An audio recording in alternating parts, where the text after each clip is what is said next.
Hello and welcome to everyone.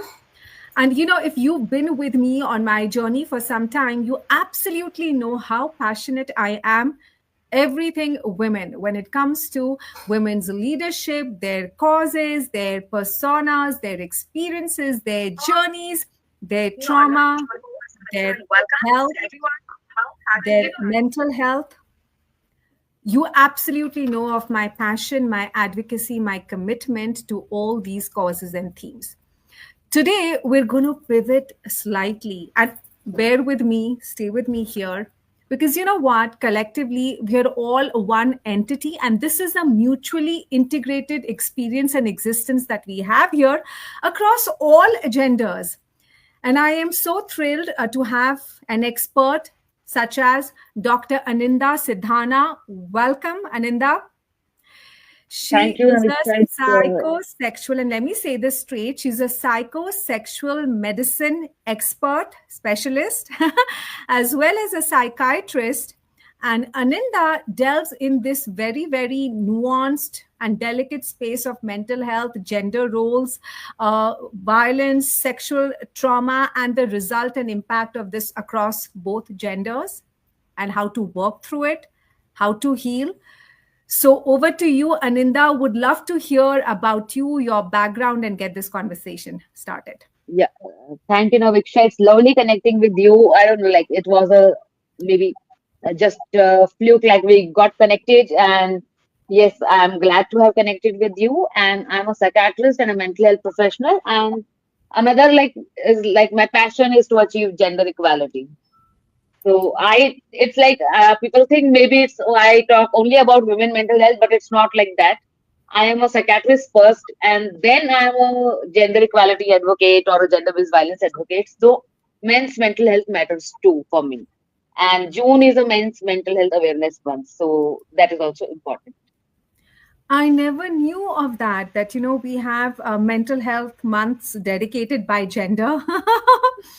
But this Yeah, is really cool. And somewhere, I feel that men folk have gotten left behind, and we have just so much focus because there's a lot of trauma and a lot of baggage that we have to undo, which is generational and intergenerational when it comes to how we treat our women, how we raise our women. So we're all aware of the work that has to be done there, but let's not ignore the men or how we are bringing up our boys, right? So that's equally important. So, of uh, yeah. of course So, we cannot Ananta, ignore I'd the love men. Yeah. absolutely, absolutely. So, I do have some questions that I feel will be very interesting to our audience, and I want to start diving into them. So, how do these gender roles impact when it comes to mental health, and what does the struggle look like across both genders? There's many variations of genders, and we acknowledge those. But just to keep this at a higher level, everybody who is biologically a woman or identifies as a woman, we're calling her she and a woman at this time, and everyone who's a man, born male, or identifies as a man is a man for our purposes today. So, what do mental health challenges and struggles look like across both these genders? So first of all, you forgot to mention the third gender. That is also very important, who don't Okay. identify themselves as male or female. And they also have the mental health problems. And I am a big advocate for LGBTQ also. Thank you for So educating me. another, Yeah. yeah, so definitely. And another thing, there is a script handed over at birth only, I guess. Like men have to be tough and like be strict and cannot express their emotions, and girls have to play with the pink dolls and everything pink, and the blue is divided. And that has led to the empathy gap, which is leading to the lack of empathy for the men's mental health, I believe. And this year's men mental health awareness is to bridge that empathy gap. They cannot be left behind just because they cannot express their emotions. And the biggest message is it's to talk. Conversation is the key to healing and to express your emotions and be vulnerable. And vulnerability is strength, which is not taught to our men. And that's why they are left behind and they don't seek help. And it's not like they Mhm. don't suffer. And about the women, they prioritize the needs of the others instead of their own. That's why they delay in seeking help. Because of the nurture from the birth, they are being nurtured to take care of the others, put them first. So the empathy gap has to be built, and we all have to unite together. and then only and together to achieve the mental wellness for both the genders. All this conditioning that happens straight at birth, and I won't even say it's conscious, it's just baggage, it's just norms and patterns that we are carrying forward with us across generations and centuries, which is, as a man, you're the provider. As a man, you're the strict one. As a man, you have no emotions and you certainly don't wear them on your sleeve. As a man, your diet, your comfort, your rest is very important and comes first and foremost. As a woman, you're the nurturer, you're the one who sacrifices, you're the healer, you're the one who comes last, cooks for everybody, feeds herself at the very end, right? So the trauma, can you imagine like how burdensome it is to live and adhere to those stereotypes, and how toxic as well? Yes, definitely. When you are handed over a script for a life, so no one can go by the rule book, and a life cannot be lived by the rule book. So now it's time to flip the script and be together, women and men. Both the mental health for both of them is important. And So yes, the yeah. problem is like it's like we have been empowering women, but the whole generation forgot to teach men how to live with the empowered women. So that That, should be yeah. shared responsibility and the mutual respect for each other. Absolutely. Now, unfortunately, I don't have a baby girl that I'm raising other than my sweetheart, my fur baby, except she can't cook. So there's no point in teaching her also. But let's say I had a daughter, I would still have been pretty useless at teaching her cooking, because cooking is not one of my innate talents or even passions. It's not an interest area for me. So something I don't enjoy myself, how could I impart that, to any other person? My Yeah. husband, on the other hand, is a diehard foodie, loves to cook, loves to feed himself, loves to feed others. So he is cooking, and my kids are now, thanks to him, very hands-on, and they can at least cater to their own desires and put stuff together, cook stuff up for themselves. So he's teaching them. And he pointed it out to me the other day that why have we stereotyped cooking, and why have we stereotyped even the role of the parent, that girls have to learn cooking from their mother? Why can't we just say children learn how to cook from their parents? Yes. So Yeah. cooking is a basic skill. Everyone has to eat the food. And nowadays, everybody moves out to the foreign countries where they don't have maids and they have to cook for themselves. So it's a basic need. The men also should cook. And especially, I would say, when men cook, it's very delicious food. They are like, when they are passionate about cooking, it's very delicious. Definitely. No, that cannot be matched by the They woman's take a lot of pride, cooking. right? That And male pride comes yeah, in, as you and we take it, right? definitely. Because As it you is said, us. yeah, you were not fond of cooking. In childhood, I used to say, "Nahi, khana to nahi. I don't want to cook. I will become a doctor." So Mm, then my mom used to say, "I come and cook," and everybody comes and cook, even if they are the CEO or the doctors. right, So right. everybody, these are the basic skills which everyone should know, but it cannot be forced, and there should be shared responsibility. If I have a duty at the hospital or a presentation to be made, then my spouse can take care of the cooking. And if my spouse has a responsibility, I should take care of the finance. I can take care of the finances if he is not well. So financial literacy also is important for women. We cannot put all the burden on the men and expect them to do everything, and Right. then talk about like we should be empowered. That is not possible. Exactly. So it's a partnership modality and not siloed Definitely. roles, right? And each family can Yeah. pick and choose which gender wants to take the primary role in which segment. That Yes. makes complete sense, and I think change starts at home. And I'm sure all of us are taking baby steps, but we can just get more conscious in that approach. So, Aninda, how does mental health play out in the boardroom when it comes to leadership dynamics, right? And men in Definitely. leadership roles versus women in leadership roles, and all of them now coming together at that common table and having a seat at that table. What does this power dynamic look like across genders and their mental state? So this power dynamics is not only in the boardroom. This invisible power dynamics exists even in the marriage. We keep on calling it mutuality, but still the invisible power dynamics play everywhere, which is invisible and maybe like a subtle form of power dynamics. And in the boardroom, definitely, first of all, like it's like I had written an article during COVID-19 lockdown. It was like decoding impact of work from home on women. So that was like not a liberation for women. It was a double responsibility. They had to work for office also and work from home also. That became stressful because maids were on leave in Indian scenario, if I talk about. So that was like more stressful. And that time, men started cooking and men started learning. Yes, And we that did was hear the about. first time I saw my father do some cooking. Yeah.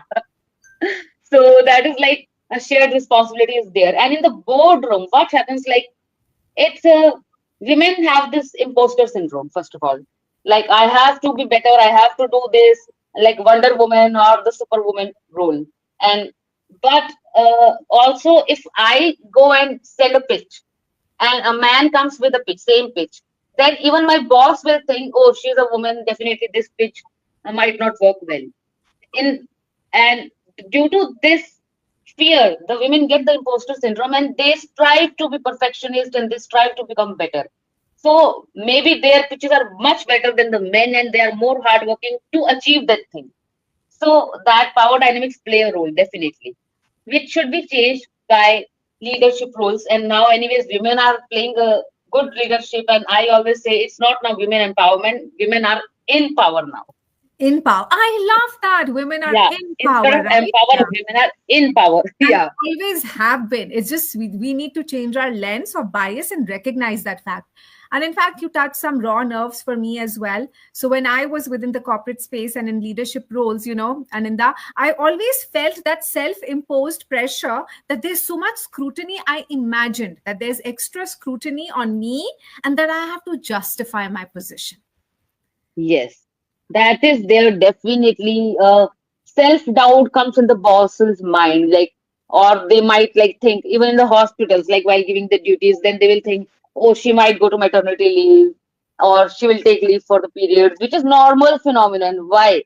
So that cannot be judged, and that is bias comes like while giving the leadership position to women, which should be changed. And also regarding this, like I think Emily in Paris has also depicted this thing that when a woman gives her pitch and she has to strive very badly to be better.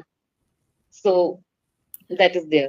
Yeah, yeah, lovely. So from boardroom to bedroom, these power dynamics play out everywhere. Yeah, definitely. In bedroom, definitely it plays a lot of role. I don't know the Western countries still it's better, but in India definitely it plays a big role. The power dynamics. I know, and this is a India, loaded subject, and we want to be sensitive to anybody who's watching now or later. But let's just at least, touch that at the surface level. So, yeah. So, what do these power dynamics look like inside the bedroom? Is it forced sex, marital rape? What does this look like, or violence? How much have you seen in your experience as a specialist in this space? oh, in my experience, like sexual violence, I have not seen, frankly speaking. Till now, I haven't seen any case, or maybe people don't open up. Though I have worked with Allo Health, which is a very big platform for online sexual consultations, but still I haven't seen sexual violence cases. But yeah, the performance anxiety a man has on the first night, which we like in a Hindi we call it a Suhagrat syndrome. It's like on the first night he's being forced by his friends and everyone perform, and next day everyone will ask how was it. So that anxiety only builds up so much that he's not able to perform. And another thing in India, if a woman initiates sex, she's talked about bad. She's labeled as a bad woman. So, Or but now I fast? say, it's the bold women who make history, and Yeah. so definitely that's and चालू sex है, is she a is very very big, fast, चालू है. yeah, चालू है. Definitely, but बच्चा सबको चाहिए. Yeah, yeah. But अगर women sex की बात करें तो she is not good. So how Hmm. is this going to happen? Yeah. So So do another you, thing like yeah, the go ahead, power please. dynamics like that is like of course a man has a lot of pressure to perform, that leads to performance anxiety and at time and it's like I believe women don't talk or don't initiate, and I'm not comfortable talking about it. That causes the problem and that causes the miscommunication and the spark from the marriage goes away, which should not go away. And I believe the keeping the spark alive is the responsibility of a woman in most of the time, because it's the women who doesn't talk about the physical attraction and men need that, even women needs that, but they don't talk, they don't And initiate. Do you notice this syndrome more in the Eastern culture, in the Indian culture? Can you speak from a global Definitely. perspective?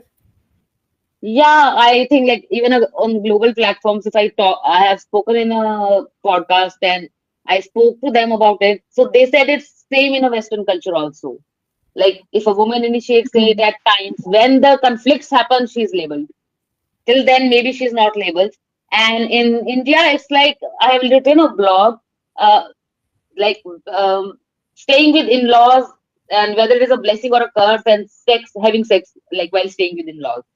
So that is like a difficult thing, but definitely you can get your private time. You have to do that.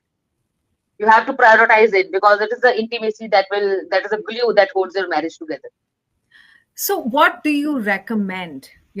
How can people maybe introduce more spark in their relationships? When I say people, couples, obviously. How can men and women become more open, more equitable, more empathetic to each other? Are there any basic practices or principles that you can share with us, recommend per role? For instance, to someone, I am a coach. To someone, I've been a leader while working. To another, I'm a friend. To somebody, I am their mom. I'm a daughter. I'm a wife. I'm a spouse. So across these roles, are there, some recommendations that you can suggest that just help us to be healthier in our relationships and our dynamics as people? Yeah. So first of all, I I have never lived my life with any rule book or a script. I am like the most messy person, I guess. Like I say the Elizabeth Gilbert's quote, embrace the glorious mess as you are.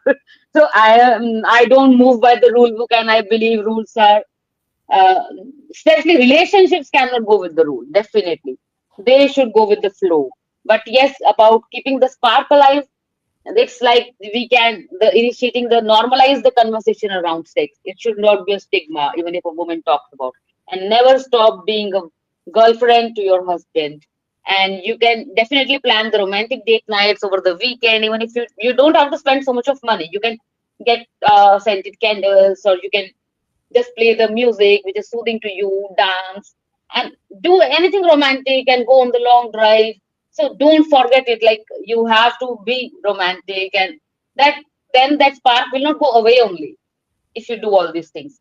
Plan the date night, small things. When you are a girlfriend, that time you will wear short dresses, you will be impressive, and then at the household you are only in the night suits and all. How will you get attractive? So My that should be husband the has case. been Yeah, begging me for a date for the longest yeah. So time, and there's definitely that's always your life mistake now. and schedules getting in the way. Oh my gosh, there's well, yeah, I need to feel so compelled and actually so inspired and so excited to plan that next surprise in my So relationship. definitely Yeah. that, and even men should also follow this. Like whatever gifts they used to give, love bombing or calling you darling, calling you whatever they used to do during the courtship period, they should keep on continuing that. Why to become boring? But We they, have to it's do a like couple sessions cause sometime. Yeah. I do, yeah, couple sessions and sex therapy sessions I do take. Well, yes, Yeah. what all I meant here was that we should dedicate one session, as in one episode, talking about just healthier relationship norms, keeping it at Yeah. that level. Yeah, No, so then I will suggest a better names for the people who can do that better. I have failed in relationships in my life, so I don't know. So, but yeah, definitely no marriage comes with a script or a rule book. So it absolutely. doesn't define me. Yeah, even if I And have failed. Yeah. yeah, and what struck me was when you said that you don't live your life by a rule book, and I guess that is, a great, I guess, mindset for all of us to imbibe to show up as our authentic self. But even then, we're all messy in our own ways.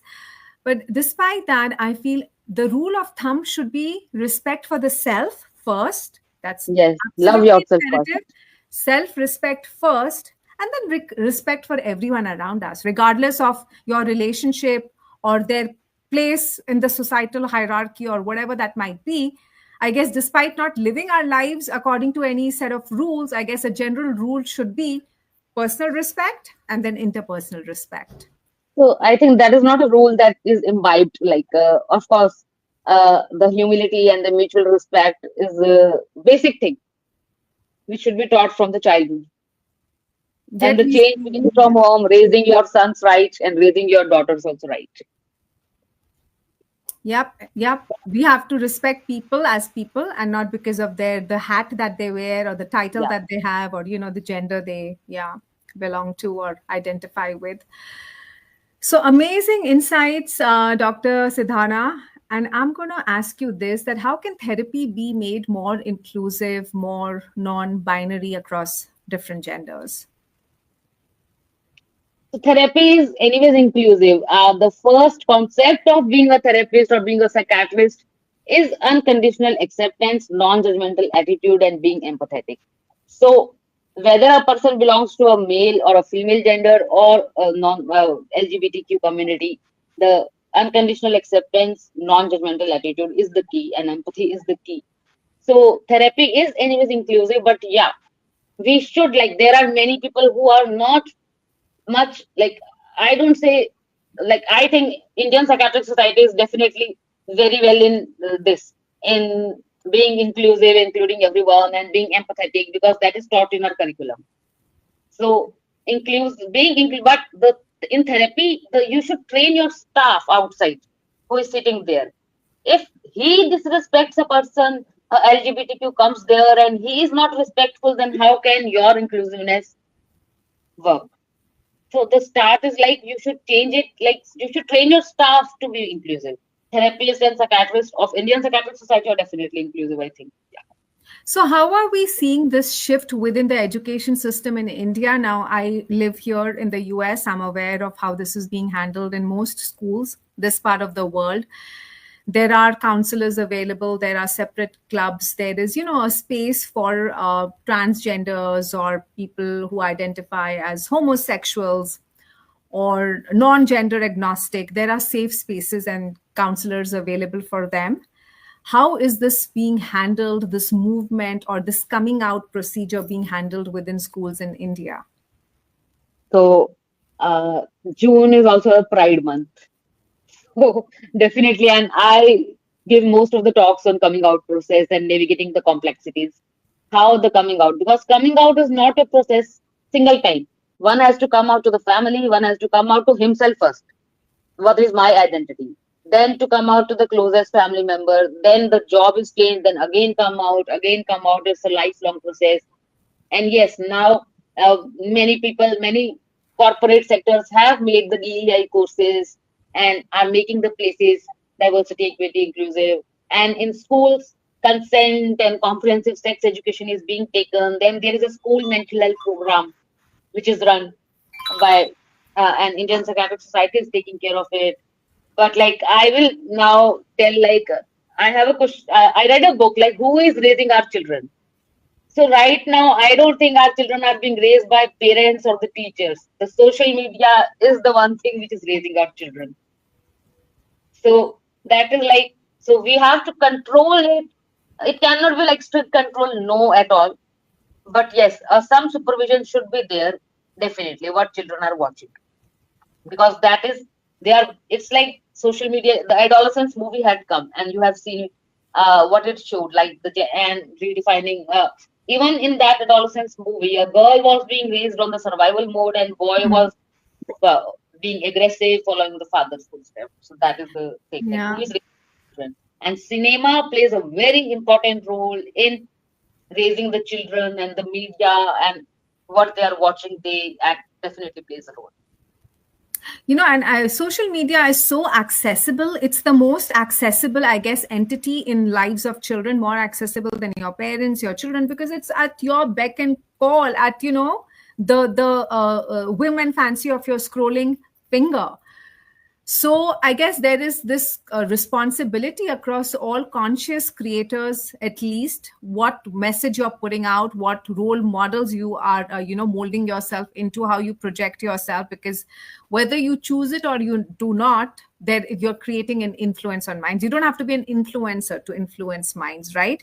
Just being Yes. showing up the way we do, we create a reaction, we create an impression, and then that impression starts creating models.